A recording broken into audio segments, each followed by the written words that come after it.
Hello, everyone, and welcome to this week's edition of the Geeking Out podcast. My guest this week is Gary fucking J, or as I was first introduced to him, Gary the Barn Owl. Gary, thanks for agreeing to be on the show.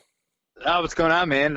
Thanks for having me. And I like the name of the show, Geeking Out Podcast, because I'm pretty Absolutely. much a big nerd and geek for the most part, as is. Or I'm a barn owl, no matter what you look at the end of the day. This is we may not even talk wrestling. We may just tangent off into comic books and lots of other stuff on here, and there may be like no wrestling talk whatsoever. That's But fine. That just makes for another edition down the road. oh yeah, any content is king. So but Oh, I especially nowadays. oh yeah, I mentioned this to you before we're recording, and I'm going to mention it to our listeners right now. It's I've been having a great time catching up with the former AAPW wrestlers, and it's kind of funny. That was my first exposure to independent wrestling, but it was actually when you were booked on AAPW.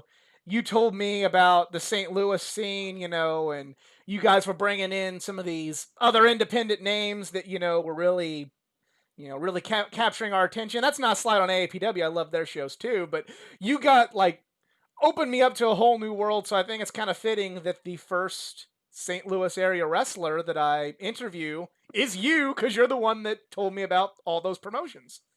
That's awesome, man. Like, honestly, I don't. I'm not gonna lie. I don't remember that at all. I've been getting hit an awful lot at this point. So like, but I mean, I'm glad I can definitely open your eyes up and like do a whole new scene. And if you enjoy it and love it, then I did a good job. Oh, you did, and it's been a big part of my life since 2008 when you told us about that. But um, first question I had for you was, were you a wrestling fan growing up? I started watching wrestling when I was probably, I don't know, let's say 10 or 11 years old. I would just turn it on a Saturday morning, and Macho Man was on my TV, and I kind of been in love with it ever since. Like, I don't have this like really crazy drawn out story with it. Like, at some point, I just got really obsessed with it, and like that's kind of what I would go to. I'd watch it 24 hours a day if I could. That's awesome. Who were your favorite wrestlers growing up? Growing up, like obviously like the Macho Man, but like growing up and my favorite wrestlers growing up, my favorite wrestlers now are the same. Okay. It, a lot of times it changes. My first favorite wrestler, like remembering like going like crazy and like being a big geek about was Diesel, Kevin Nash, Nice. Shawn Michaels, and like Undertaker and Mankind. And Th- like to me, Shawn Michaels is still the best of all time. I don't think there's an argument to say he's not the best of all time. And then like Mick Foley or Mankind or whatever one of his characters is, like he really caught my attention. And then like Diesel, oddly enough, was my first favorite wrestler, and the Undertaker. Like all four of those guys are just to me like I still can talk about them for hours and be like, oh yeah, I gotta go on and do adulting stuff now. well, I'm really happy to have you now, especially learning that because you're the first other Sean fan that I've been able to interview. A lot of the other guys I've interviewed, they were Brett fans, and it's just no, Ugh, I'm boo, sorry. Brett, no. And so I got somebody we're on the same wavelength with Sean. It's pretty interesting you mentioned that because I was younger than you at the time, but the new generation era was my first era, so I'm Yep, it was mine too. And like I still go back and I watch that like 94 to 96. right. And like obviously there's a lot of characters and goofy stuff, but there's some really good stuff there too. Like with 1, 2, 3 Kid, with Brett, with Owen, with Sean, like Diesel. Like Diesel and Sean had a great match at WrestleMania 11 in Hartford, Connecticut, when LT and Bam Bam Bigelow main evented that one, I believe. Yeah, I remember. There's so many gems that Razor Ramon. There's so many gems of like some really good workhorse matches that just people forget about it because of all the goofiness. Right.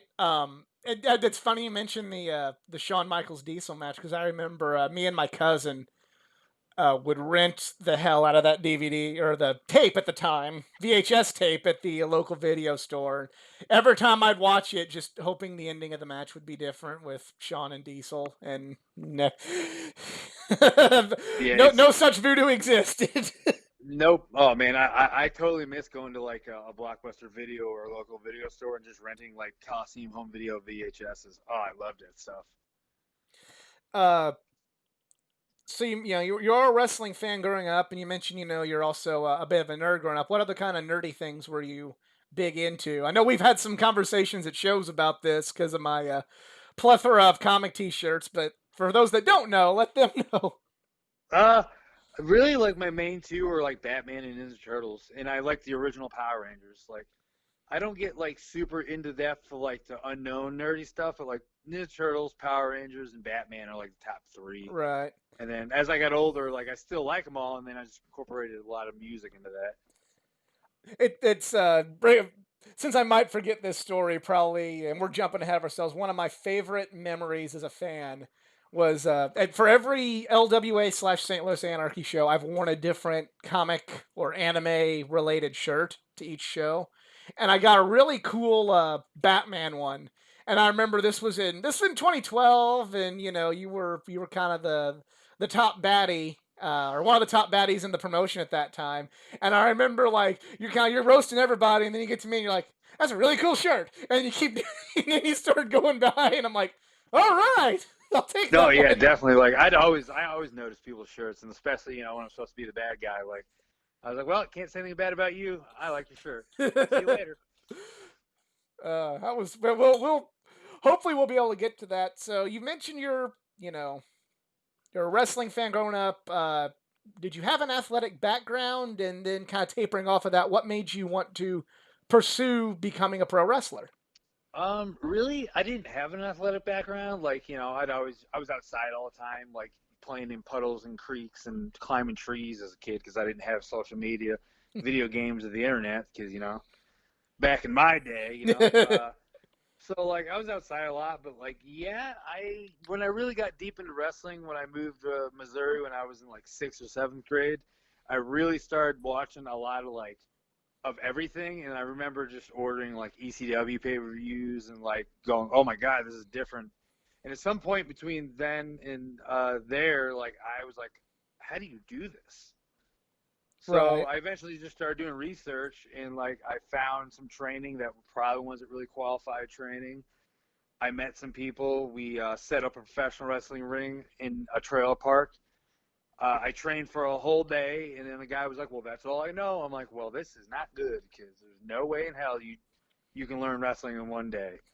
Then I eventually meet more people. We move that ring into a diesel garage, and then I kind of get a little better training, and then just kind of all snowballs into like getting to know people, and then training with them and learning with different people. What year was this?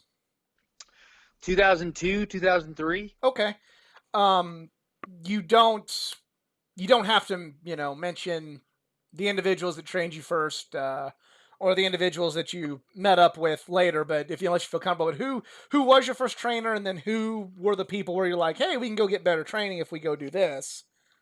Basically, like, and it's not a knock on him. His name's Triple X Jordan Lacey. If you're an LWA or early Anarchy fan, you Yes, know exactly who that is. yes, So he was the guy that we originally met because he just put a flyer out saying he was starting a promotion, and me, Matt, Peter Abernathy, and Peter Tyrock, who, if you're an LWA fan, he was a lawyer gimmick back then. We were all friends from high school. Like we're talking 2003. I was a freshman in high school. No, I was like a junior in high school. I don't know, okay, something like that. So like we were all friends, and we were always wanted, oh, I want to wrestle. And at the time, Matt was like, well, I don't want to wrestle. I just want to like learn how to book shows and do commentary. So like we end up all meeting Lacey. Sam Lacey's his name. He's like, oh, I'm starting promotion. We set the ring up in the side yard, and he trained us the best of his ability. But at that point, he wasn't really fully trained either. right. So then we ended up meeting Adam Raw and Nick Tyson. There's a name you probably haven't heard in a while. Nick Uh, Nick Tyson. No, it's been. I remember seeing him a couple times in my time going to your shows, and I remember like everybody saying like, yeah, he was kind of a really respected guy in the area, and I remember I enjoying the matches, and then just all of a sudden be like, where'd he go? You know what I mean? oh, But exactly. Yeah, he ended up just getting married and kind of just falling off the face of the earth. But whatever. So basically, we started training with Nick Tyson and Adam Raw, who Adam Raw has a big history and lineage in St. Louis and like LWA and St. Louis Anarchy. So we started training with him, and then we ended up kind of knowing Dingo, who was like a staple of St. Louis wrestling. Like he's the dude. Still talked about very highly because he was that fucking good. Absolutely. And we just kind of started traveling and knowing him and just kind of going from there. So like I would give a lot of my basic training, like Tyson, Raw, and like Dingo, a lot with like the early traveling. So you start around 2003. When uh, when did really? Because I didn't get in. You told me about LWA in 2007, 2008. So that's when I became aware of that scene. But what when did you get started with LWA, and like what were the promotions you were working in before LWA? LWA was my second promotion. We originally tried starting a promotion. Jordan Lacey's tried to start a promotion, XWA, Extreme Wrestling Alliance. Ran one show. It was terrible. It was shindy. It was not good. But no one cared because I was wrestling on a show and I didn't care. It was my first professional wrestling match of like July 2003. So then we end up meeting Nick Tyson, Adam Raw, and some other people, and then like we kind of just turned XWA into Lethal Wrestling Alliance, and then got the characters Gary the Barn Owl, Pierre Abernathy, Evan Delistico, and like we got characters at first because none of us knew what we were doing in the ring. So it's like, well, we can at least work on character stuff, and eventually the in-ring stuff will come along. So that's kind of like the early years of like 2003, 4, and 5, and then we ended up knowing Dingo, who was a staple at Gateway Championship Wrestling. Started wrestling there at the same time. So like Gateway Championship Wrestling and LWA are like the first two places I like wrestled at. Okay. Um, Eventually LWA kind of, I unfortunately, I'm ashamed to say I didn't really get to see much of Gateway Championship Wrestling, but when I meet all these other fans at the various St. Louis shows, they speak with a lot of reverence about GCW. As a wrestler, what made GCW so special? GCW was really hot. Basically, before GCW and LWA, because GCW was first and then LWA happened. But before GCW, it was MRW, and like that was a really hot thing on the Indies in the like early, like late '90s. Okay. And then they went away, and then Big Ben, who unfortunately passed away, I think last year or a year and a half ago, he started Gateway Championship Wrestling. So then Big Ben was the head guy. He was, the booker, the promoter, and he ran GCW. And like GCW was like where your Deliriouses came from, your Matt Seidels, your Dingoes, your Billy McNeils for like local stuff. But like some of these top people, Mischief, Daisy Hayes, a lot of these people, that's where they started. And then like obviously everybody knows Delirious is head booker, Ring of Honor. Matt Seidel's been all over the world. He's been on TV. So like guys that pass through there, and then like it had a really like ECW style feel, like with like the craziness and like the gimmicks and the gimmick matches. And then like you guys had like a Nikki Strychnine who was like a big heel, and he would just say the most offensive off the wall shit that no way in hell you get away with it nowadays. But back then it didn't matter. So like it just made it different, unique, and like they used to run like they'd run like 3 or 4 times a month. And then I remember being in high school and like I would save up all my lunch money and they'd run one adult show a month, like with like blood and like cussing and stuff. And I'd always save up to go to that one adult show a month. So like it made it different, unique because I was just used to like family style wrestling, like with your indie promotions, and then Gateway like really was like alternative and like for like teenagers and like adult men. Right. Very much kind of like I mentioned earlier, kind of the contrast of going to AAPW locally, which again, not obviously not. If you've listened to my past shows, still really respect that. But then really enjoy that show and get one thing out of that. But then go to LWA for us and get something completely different that's also exciting for us. So it's kind of cool. Oh yeah, absolutely. I mean, that's the cool thing about wrestling. There's variety. If you don't like one thing, you can go to another, but you can still go, oh, I really like this like PG style wrestling in like this very old school fashion. I love that stuff. And then you can go down the road or to a different state and go, oh, this is more adult, but still is good. Like wrestling's like ice cream flavors. Like they all taste good. They just have so many varieties. Yeah, I've got it. I kind of compare it to music. I say, you can like the Beatles and you can like Nirvana. There's nothing wrong with liking them both. Oh, not at all, not at all. So GCW eventually. Well, I guess maybe I should ask you because I'm not sure. Does it close or does it be kind of become the LWA? How does that whole thing work? Basically, it just closed and went out of business. Like I don't know the inner workings of it. Right. I know some of it, but like I don't know the details. But like, yeah, they just went out of business, and then that's kind of when LWA picked up a lot of steam and momentum, and then like LWA unfortunately ran its course as well, and then we eventually at that time Matt towards the end of LWA took over booking Matt Jackson, Pierre Abernathy, or how people know him now, probably just Matt Jackson, not the Young Buck. Um, Matt took over the booking, and that was the really early stages of Matt, learning how to book and like deal with stuff. And then we eventually turned into St. Louis Anarchy. So going back to the beginning of the LWA, what what was the vision? Because you're pretty well in LWA from the ground up. What was the original vision of LWA? Was it just kind of like we want to do our version of GCW, or was it like what was the mentality when you, or was it just like, hey, here's a good place to work? The mentality back then was we just want to be a cartoon show with wrestling involved. Yeah, really? Okay.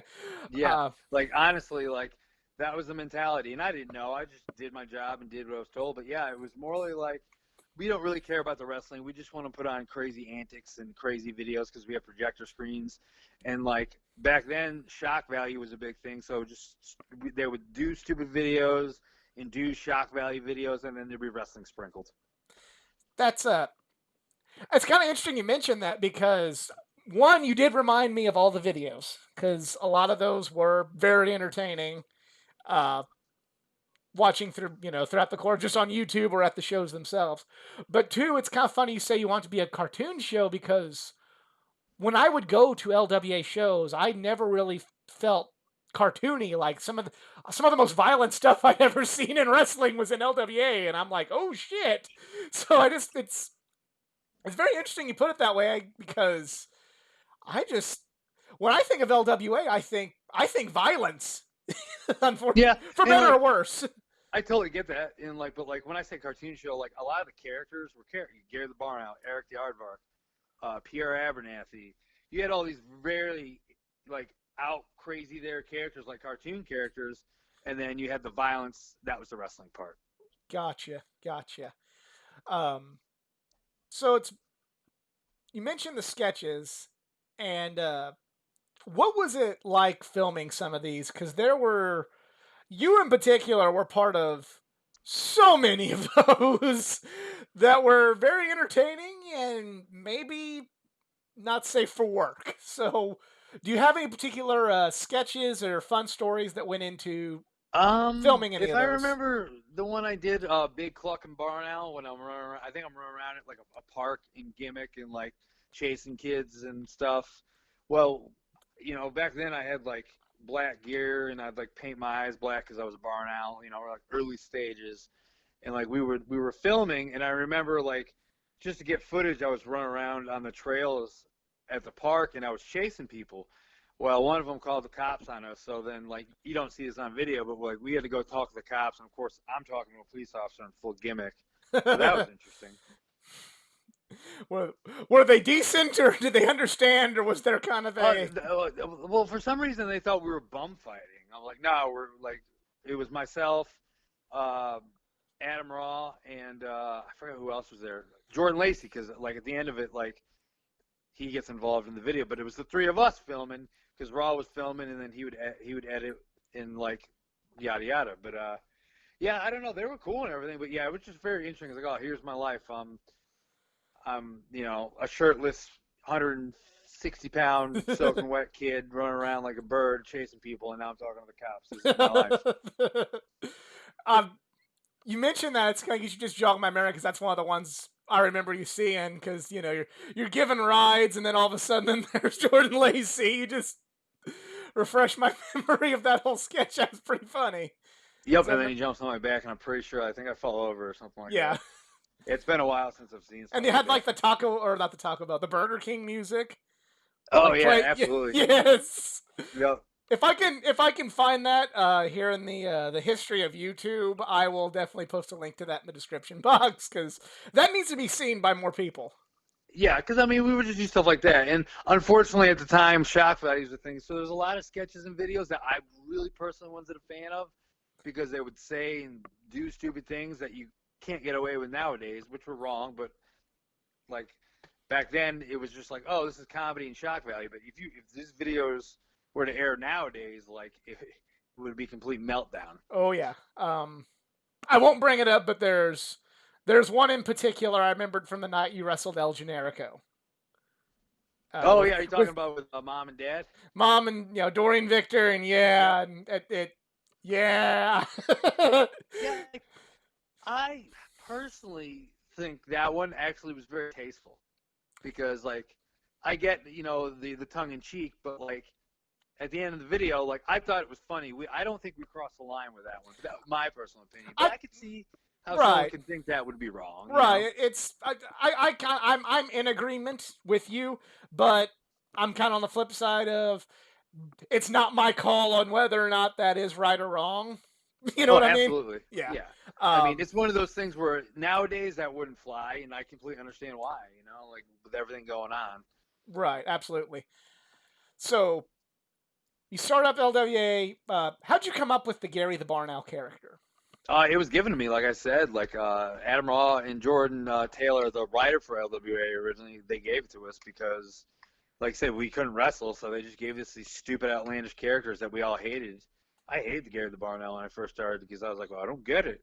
I want to be Jeff Hardy, and then I really realized that, like, oh, I can learn how to like play a character and connect with an audience as an actual character, not as the next Jeff Hardy, because that would be why would you want to be another Jeff Hardy?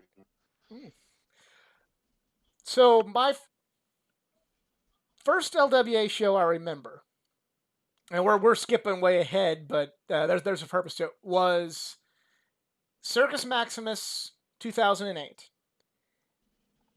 and it was because you got to remember up to that point, the only thing I'd ever seen before was family friendly, old school, all American pro wrestling in Uh towns huh. like West Frankfort, Illinois, or Heron, Illinois, in church gyms or grade school gyms doing benefits for noble work and noble goals. But then I go to O'Fallon, Illinois, and I Oh yeah. see I go to a bar straight up. It's Casey Hall. It's a bar, and I see some of the most violent things I'd ever seen in person happen on one night, and then lo and behold, later, and getting kind of shoveled out of the building real quick.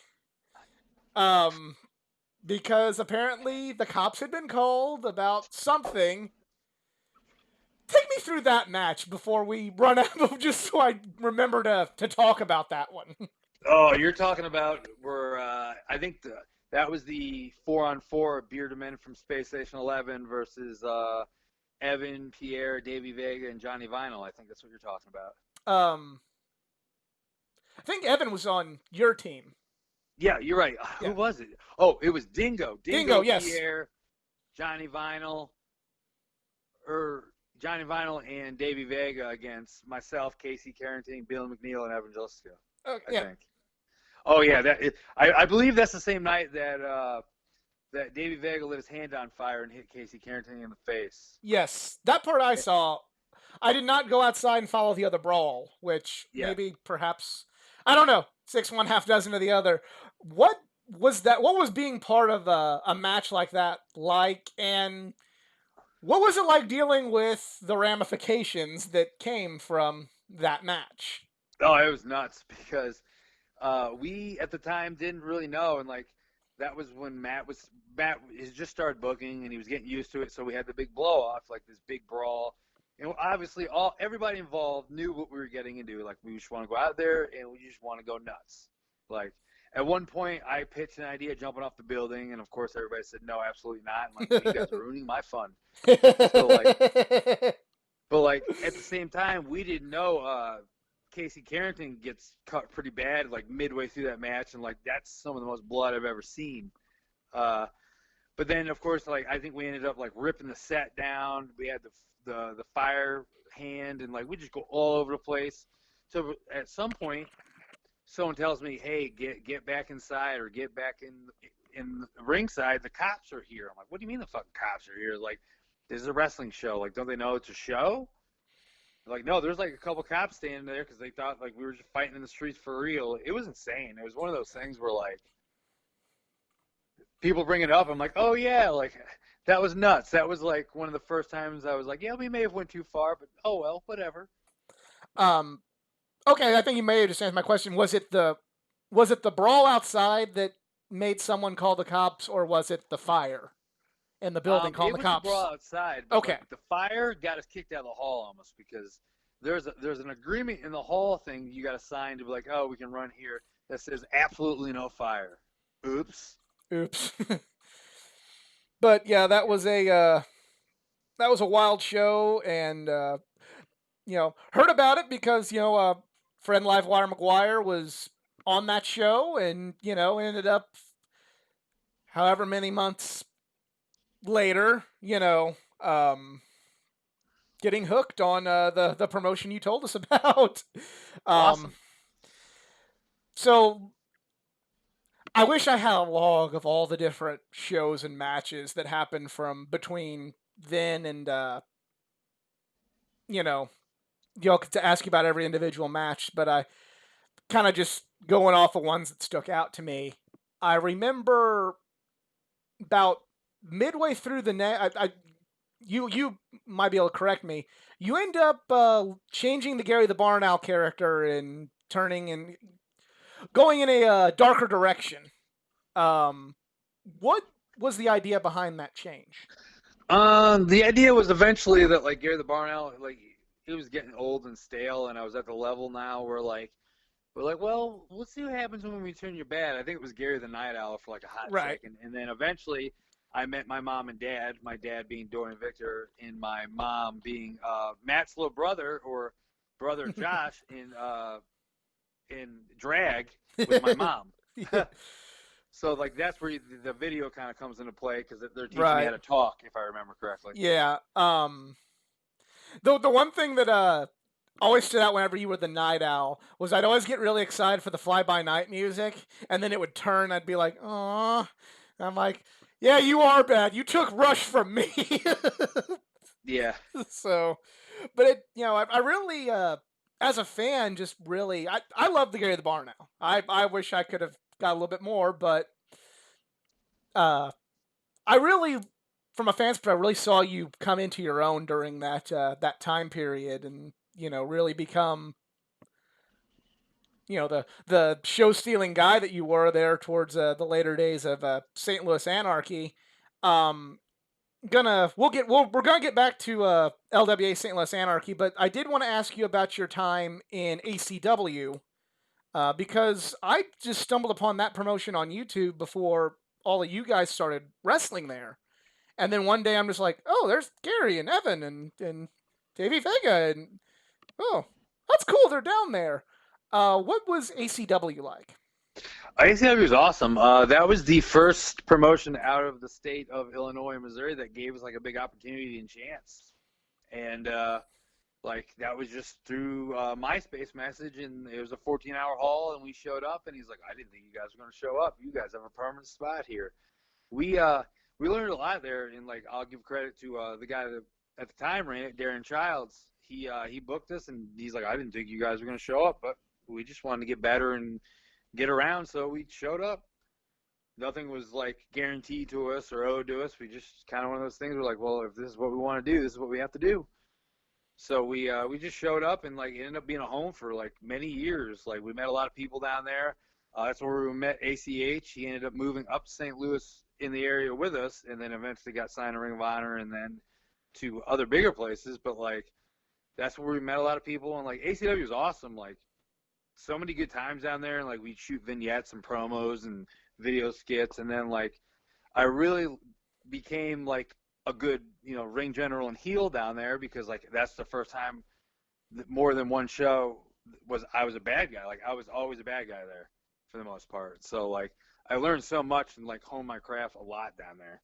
Um, any particular matches or moments or anything in particular in ACW, that helped mold you into the wrestler you'd become that you want to that stood out that you'd like to share with us? Um, anytime I got in there with Masada, if you know who Masada is, he's Yes. like he's known for a death match guy, but at the same time, he's like a great wrestler. Like anytime I was in there with Masada, I knew he was on there. Like, I was like, oh, this is. I mean, I'm in for a long night, but like not in a bad way. Like this guy's gonna test me physically and like push me. So like, I'll give credit to him when it comes to a lot of that because like he was very stubborn and like he just beat your ass. So like, it really helped mold me now into like a guy that he's like similar to that.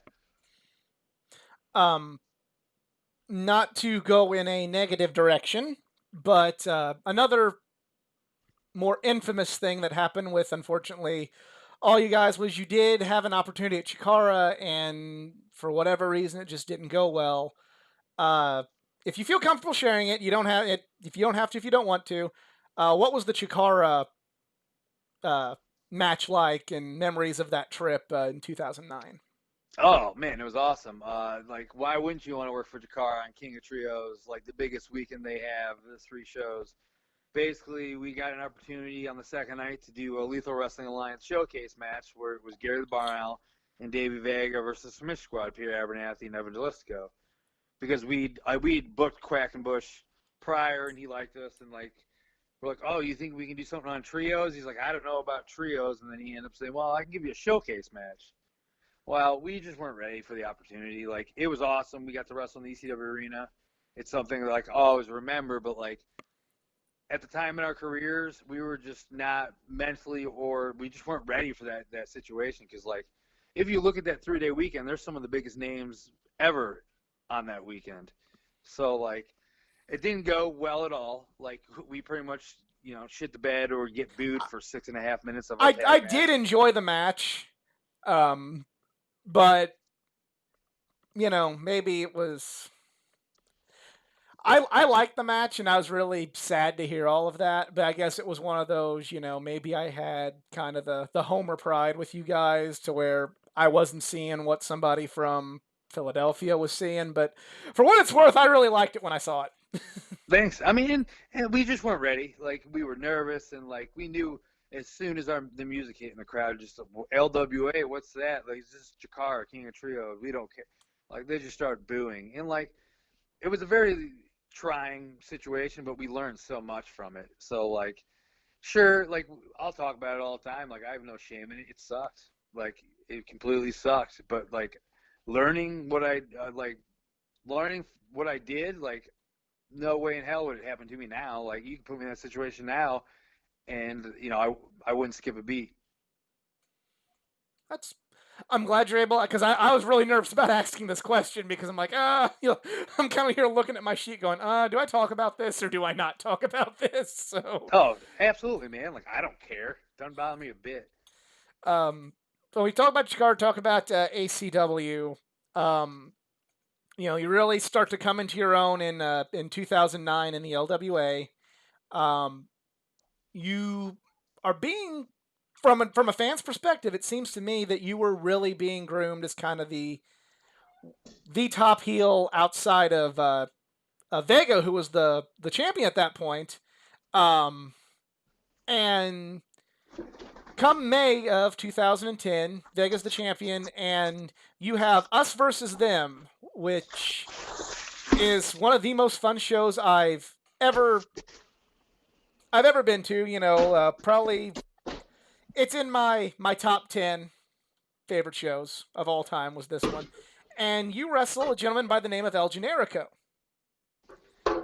What was it like to build this match with El Generico and be in the ring with El Generico? Oh man, like if you watch any of my work and like if you watch closely, there's a lot of El Generico in it.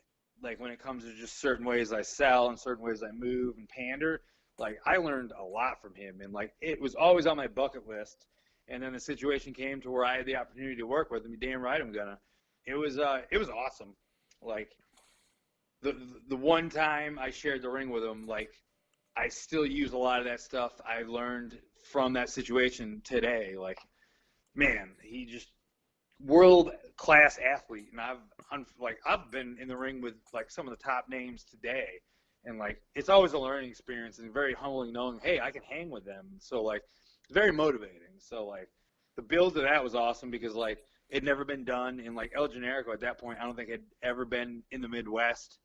Like you know what I mean? Right. So like it was one of those situations where like El Generico and LWA against I think it was Gary the Night Owl, and then we played the video, and then I was Gerald James. Yes. Yep. So then like it was awesome, like just listening and talking and just like putting stuff together, like such a learning experience. And I'm like, man, I'm out of my league. Like I want to be where he is one day. So big learning curve and big learning experience. So like, I loved every second of it. And like I wish that match was like online or free somewhere now because like it would be something. Oh, you should watch this because I think it did Right. pretty good. I haven't watched it in I don't know how long. Um, if I still have if there is a DVD of it, I'm pretty sure I may have it, and if I stumble across it, I will definitely let you know. Yeah, if you could somehow rip it to YouTube, go for it. Right. Because I did buy quite a few of the LWA DVDs, but I have more wrestling DVDs than I know what to do with, so I can't tell you for certain whether or not that is in the pile. But if it is, I will find a way to get that for everyone to watch it. I mean, that's just something fun, and it's like I'm sure I've grown leaps and bounds too. That's what's cool. It's like, oh man, I would have done this a lot different now, but yeah, like that was awesome. And for the promotion as a whole, like once again, a St. Louis slash Illinois based promotion, bringing in someone like El Generico to help elevate talent, like wasn't really happening at the time. Right. I remember when that show was announced. Just basically kind of like having this. I gotta find out I want to say it was like finals week of college, and like actually kind of thinking like, well, I can fail a couple college classes if I, to not study for that final because there's no way I'm in hell I'm missing that show. Yep, I because want I to believe El Generico was on it, and so was Claudio. Claudio and Eric Cannon before he became a regular in the area. Still like, oh cool, there's Eric Cannon, he's back. Oh Um, yeah. Who did Claudio? Was it Claudio and uh, oh, what was his name? Professionalism at its best here. Brian Ladd was his name. Oh yeah. Oops. Yeah, Donovan Ruddock. Yeah. Oh God, I just remembered. Oh dear. Yep. Okay. Well. Whoopsie. Yep. Sorry about Well, that. yeah. It's all good. It's yeah. We're just gonna leave it at that. So, um, eventually, LWA ceases under the LWA name, and the following January, it becomes St. Louis Anarchy. I'm sure if I can get some of the other St. Louis guys there'll be a lot more details come out on that. But do you remember just from your perspective why that happened or what was the reasoning behind that? The reasoning behind that was basically a lot of the LWA like upper echelon or like bookers like they were done and tired and like at that time Matt had been doing a lot of the grunt work backstage that no one really knew about. And then we were down in ACW an awful lot, maybe once or twice a month. So we just kind of paired with them originally. That's why it was St. Louis Anarchy Championship Wrestling, and then we were going to be their partner promotion, St. Louis Anarchy. Right. So then, like that was when Matt really took over full power of like booking and running shows and stuff like that. So it becomes St. Louis Anarchy, and we start to see an influx of the ACW and Texas guys come to St. Louis. I remember Darren Childs was there quite a bit. ACH moves up there. Lots of Rachel Summerlin, which that's became a huge fan of her when she came up. Oh yeah. What was there any sort of like uncertainty about the people from the other promotion coming up, or was it kind of like a, hey, they gave us an opportunity, we'll give them an opportunity, and was everything really cohesive, or was there any kind of like, oh, well, some of these guys aren't going to get a match now, or was there anything like that? No, it was everything was spot on. Like we got the blessing from Darren Childs to use the Anarchy name, so St. Louis Anarchy started, and then like it was just a working agreement that went really well. So like there was no problems at all. Okay, that's really good to hear when you hear about so many things in wrestling when they take that one turn and everything going off the rails. I'm very happy to hear that everything Yeah. was pretty smooth with that. Uh, what do you feel like as a wrestler the difference was in working the two promotions, or did you feel any difference between the rebranded into St. Louis Anarchy compared to LWA? Um, LWA, like I was learning who I was, and then when St. Louis Anarchy started, like I was thrown right to the wolves. The first show, I believe, out of Kira Tozawa, Yes. which he was over for his U.S. excursion. He was from Dragon Gate USA, so like it was pretty much feast or famine for me. Like step up or shut up. So like it was a big thing where I was like, well, I better be ready because this is a gentleman that is world renowned and gonna be one of the best, and eventually, obviously, he's on TV every week now. So it was one of those things where like I was like, all right, well, I want to see what I'm really made of, and like I really had to step up to prove that like I do belong, and like all the support and like the people behind me, the Booker man, are like were putting their stock in me. Is like, well, now I really got to show them that like thanks for putting your stock in me, like I'm gonna produce. So that was the difference between LWA and St. Louis Anarchy. Like right off the bat, like you had Davey Vega versus David Richards. Right.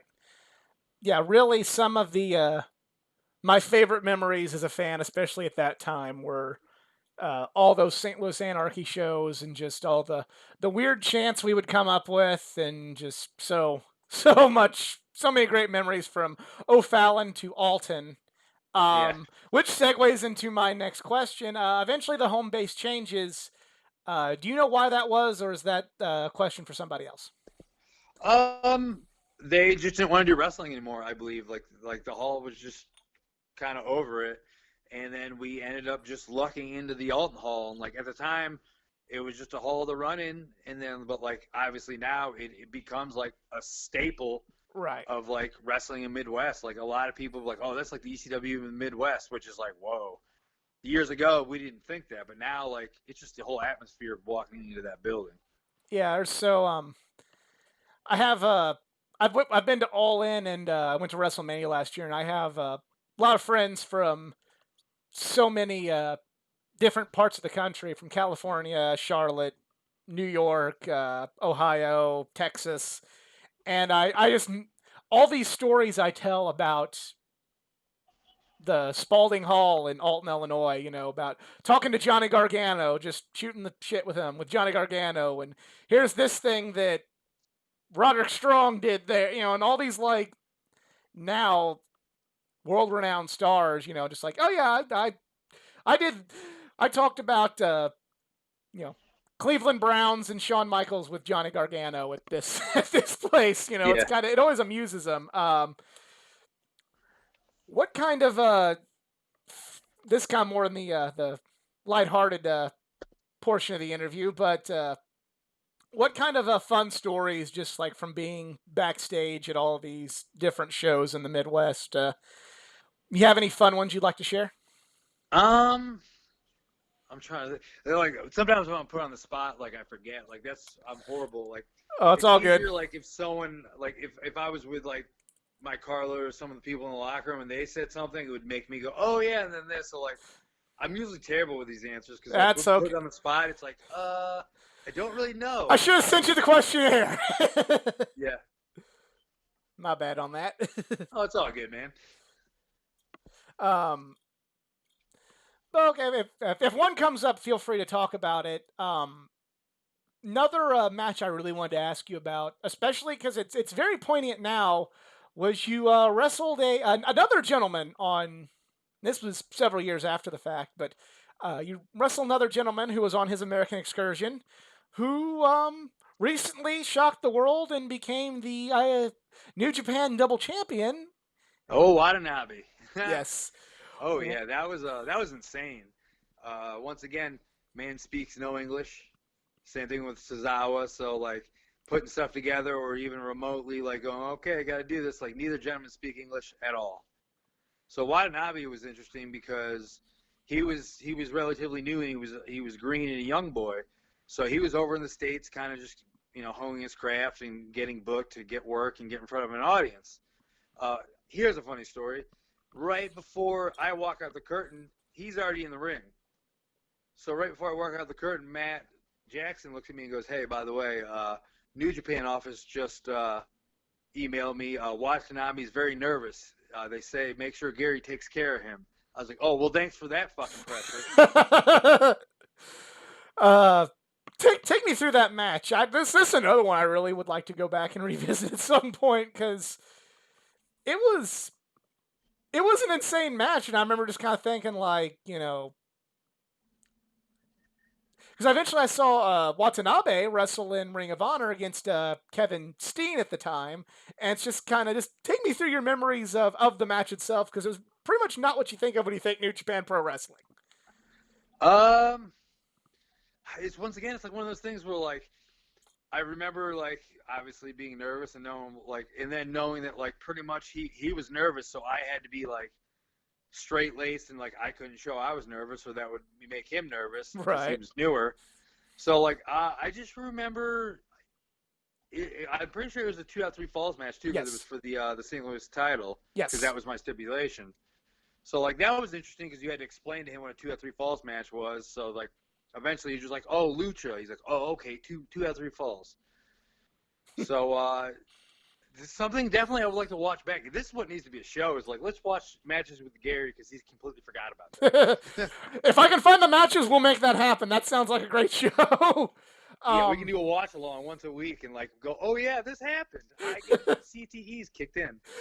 oh, um, I just want to make sure I got that one in because I know one particular friend of mine. Because when Evil won the title, I remember just kind of thinking like, "Oh wow, yeah, guy, he wrestled on his excursion," and and I mentioned to this friend like, I'm interviewing the guy who wrestled Evil," and he's like, "Be sure to ask him about that match. Don't forget." And I'm like, "Okay," so I have this underlined here on my Oh yeah, notebook. and like I said, he was a young boy at the time, so like way before he really found out who he was and like got that character, and then now it's like, oh well, good, he's the New Japan champion. Does that mean I get a title shot?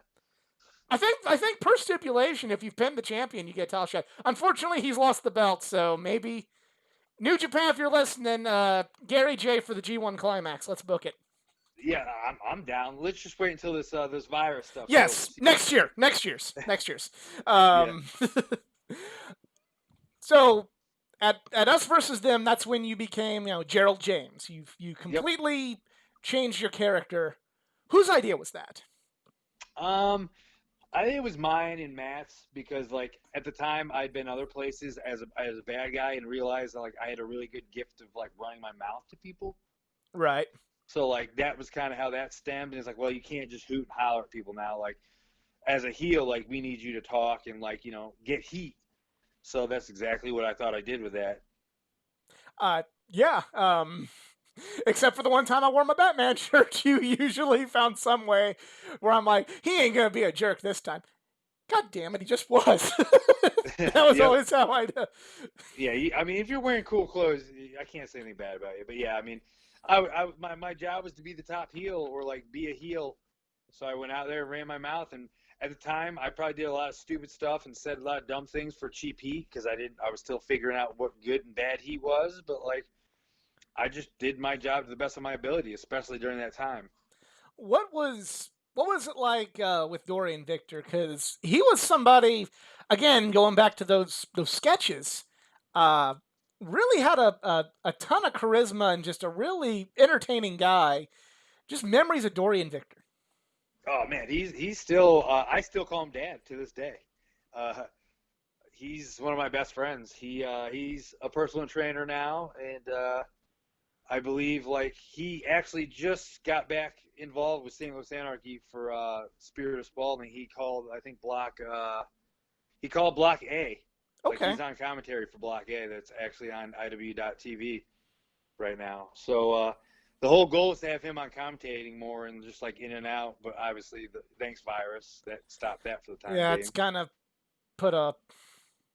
A damper. I Yeah. I wish I was going to more St. Louis Anarchy and a lot of shows now, and I don't know.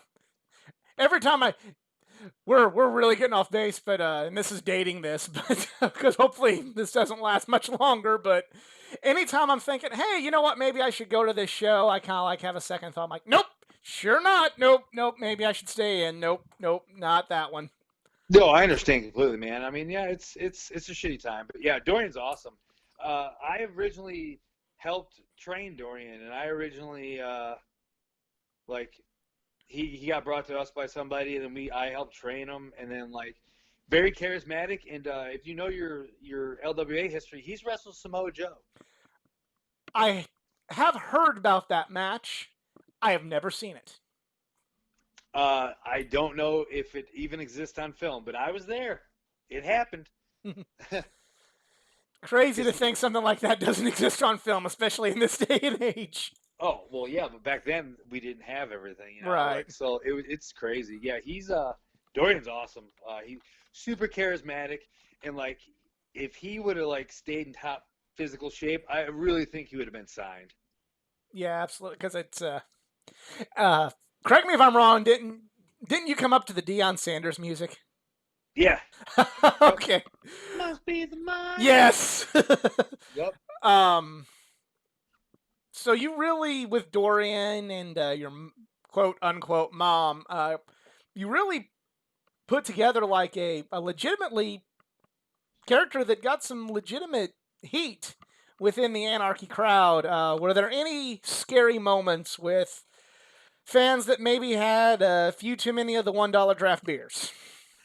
Um, no, because I was always confident. I was like, well, if I get in a fight with a fan, and either I'm gonna beat them up, or uh, they are going to beat my ass. So there was one particular time I forgot. It was at a Circus Maximus. I think I was fighting Dan Walsh, and it was a bloodbath, and like we were bleeding, and there was blood everywhere, and we were on the outside of the ring, and I remember Walsh being on the other side of the ring, and I was walking towards him, and someone shoved me from behind, and I was like, well, that one's at Walsh.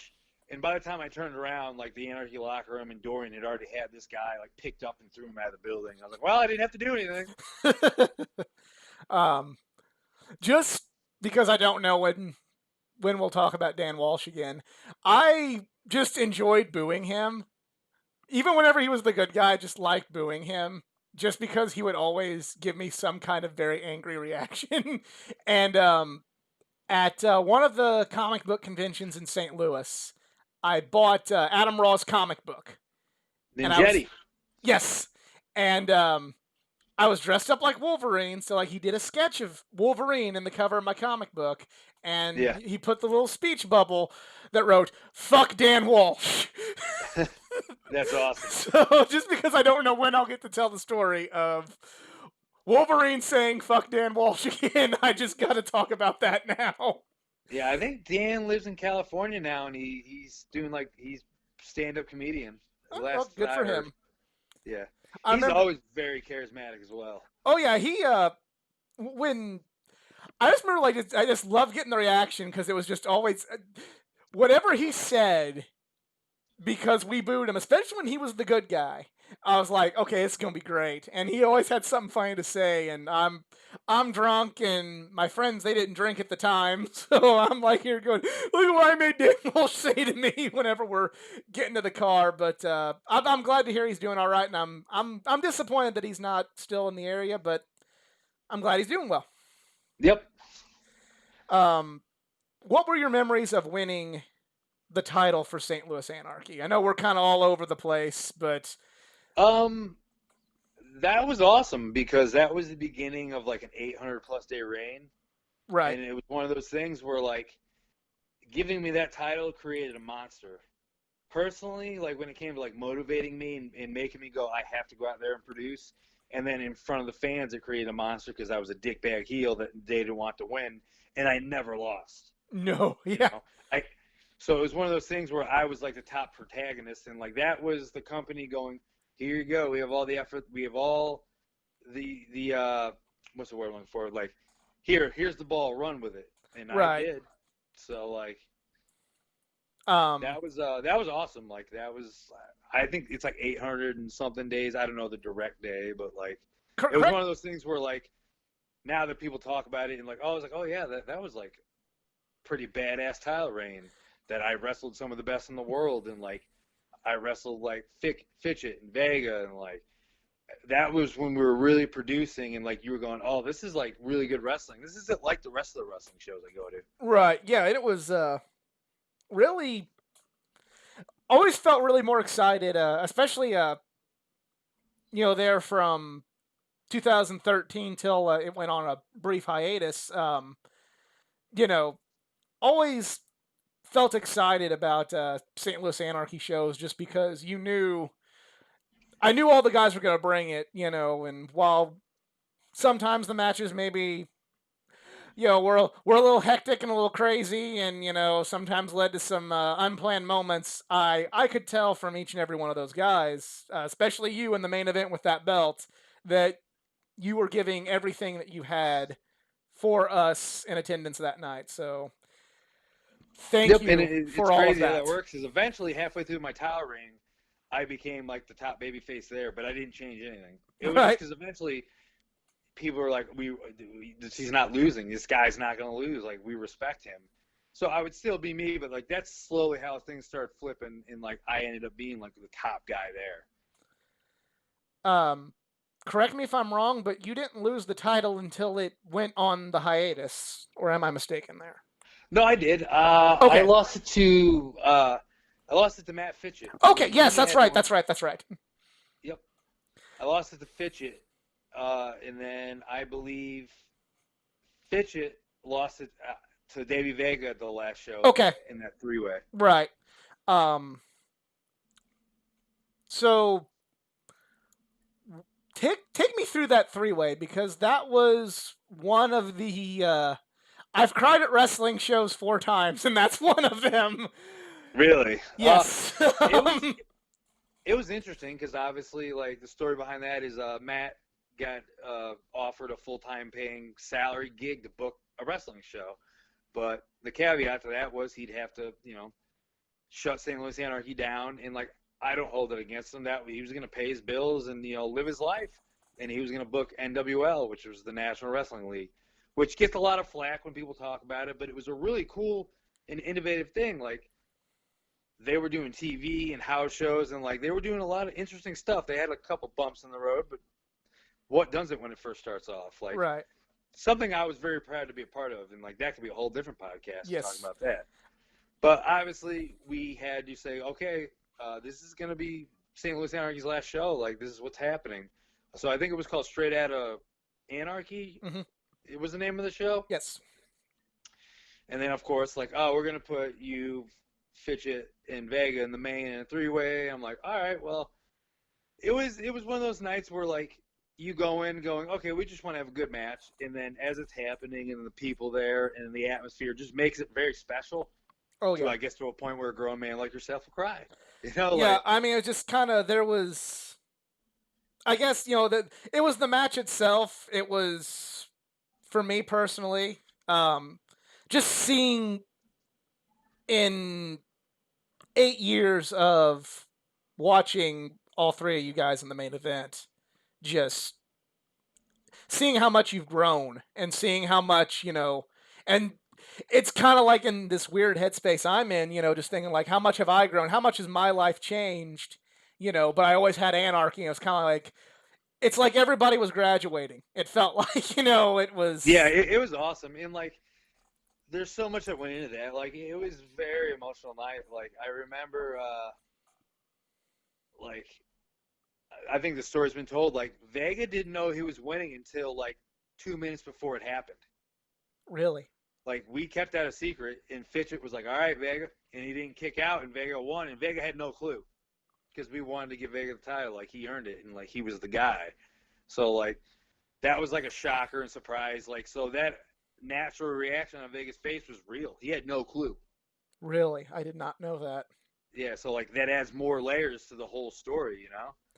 So like, yeah, it was awesome. It was emotional, and of course, just sitting in the ring at the very end, and then like crowd surfing out of the building. Like, I I still have pictures and videos of that. there's I'm like, there's a man, good that was picture of me yeah. really putting all of it into crowd surfing you. I really enjoyed. That's one of the most spe- special moments of being a wrestling fan, and it's like I said, I've cried 4 times at wrestling, and when I cried when Cody won the NWA title at All In. I cried and laughed when Kurt Angle retired, and I cried seeing our friend Livewire's last match. But this was the one where I'm like, just I felt such an emotional connection to St. Louis Anarchy and to the three of you. And even though due to work obligations I wasn't at as many shows as I'd like to have been, there in 2015, 2016, I always felt like, I always got Anarchy. Whenever eventually I'm going to have a Friday or a Saturday night off and I'm going to Anarchy. And then lo and behold, I did, but it was the last show. And it was just kind of, I remember when they did the introductions, is like really when it hit me. It's like, this is ending. And I started to Yep. cry. It was very bittersweet because like um, obviously people were going to go on to better things and making good money, and then but at the same time it's like, well, we're losing this. hmm I remember I remember hugging you after the show just because I'm like, I got to do that. Hugging you and Fitchit and Vega and just saying, hey, thank you for everything you've done. And, I thanked you on that night and I'm going to thank you again tonight. Thank you for everything you've done to take my mind off the problems of my real life through those shows. No, man, I like if you've seen me and the lineage of my career, like I do the same thing. Like that takes me out of my reality and like lets me go and let my frustrations out. And like the fact that if I can entertain people or suspend their disbelief and take them out of like problems in their life for the show or like my match, like I'm doing my job. You you did your job well, sir. Um, wow, I have to regroup and go into these word associations now because I didn't expect to. This brought all the emotions back for me. So Oh, dude, sorry about and like that. to kind of add on to that, like it's crazy because like obviously it went away and then NWL was around and then NWL went away. And I remember sitting at the kitchen table with Matt because he's my roommate. Of course, I'm living with the Booker. That's why I'm on top of the game. But but he was like, "Oh, NWL shut down today." I was like, "Oh, that fucking sucks." And we were just talking about that. And he's like, "I wonder if we should run one more Anarchy show."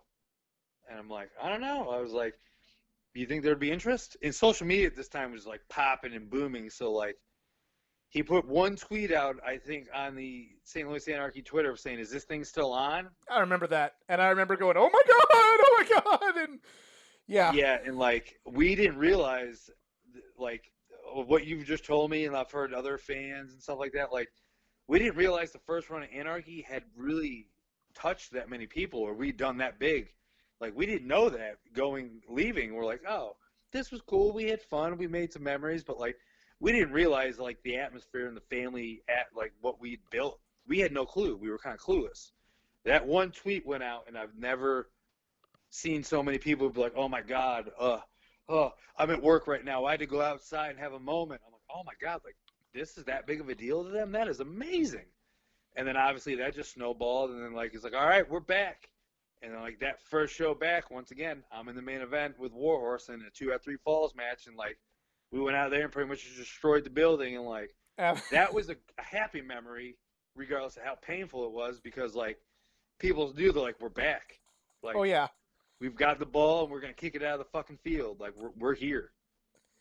yeah. And if it wasn't for the virus, I'd be able to say that I'm a regular a regular attendee. But I'll be back.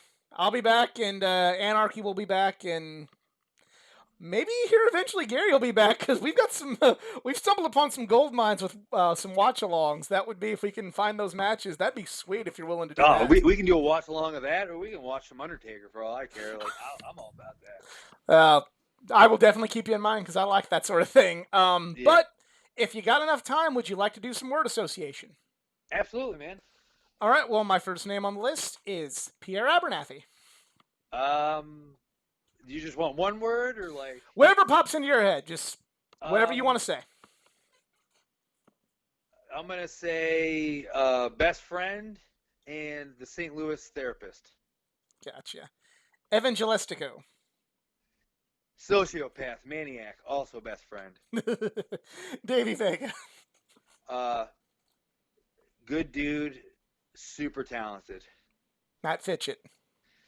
Brother! Oh man, he's man, him and Vega are the best in the world, are undoubtedly to me the best unsagged tag team in the world. I would say they deserve the world. Adam Raw. Stubborn trainer. Dorian Victor. We might have already touched on him, but one more. Dorian Victor, dad. Dad. Just because I didn't know his name, your mom. Um, oh man, Matt's brother Josh, or my mom. Very smart for the fact that he grew up in wrestling and he could tell wrestlers if they had good or bad matches. Like a lot of times, like we'd be like, "What'd you think of my match?" I could go to the kid right there. They're like, "Oh, I'm like, trust me." Would tell you if you had a shit show or if you had a good match. ACH. Oh my God. My nemesis for the first 2 years of his career, but uber talented, and I'm happy he's doing a lot better and he's back. He's back on his game. El Generico. Oh, oh. It's almost like one of those things I could say like hero, but like insanely nice guy. Awesome. We just talked about him a little bit, but Warhorse.